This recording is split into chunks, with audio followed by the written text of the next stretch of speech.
Post published this essay about the climate impact of Thanksgiving dinners.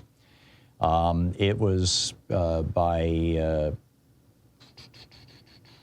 Thom Hartmann, who writes about food, you know, and has written about eating insects and stuff like that. But the right-wingers, weirdly, were all over this, going, oh my God, here we go again. It's the libs talking about climate change. And, you know, actually, I'm not all that bent out of shape about the Washington Post piece. I do think it's important that we all understand the climate impact of everything that we do.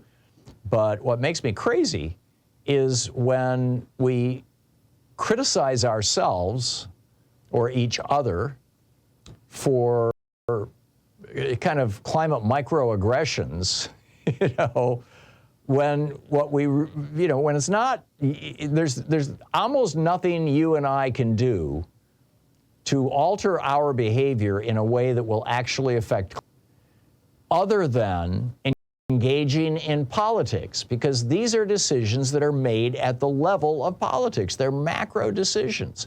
Is the country going to have a green grid or a fossil fuel powered grid? Are we going to drive cars that are electric, or are we going to drive cars that are spewing fossil fuel emissions? Are we going to, you know, heat our buildings with fossil fuels, or are we going to come up with alternative forms of energy? I think it's just so important to keep reminding ourselves and everybody else, you know, I mean, Louise and I last week for our 50th wedding anniversary, you know, took a trip. You know, we went to another part of the world and had a nice week and sat in the sun and came home, and yeah, that had a carbon load associated with it.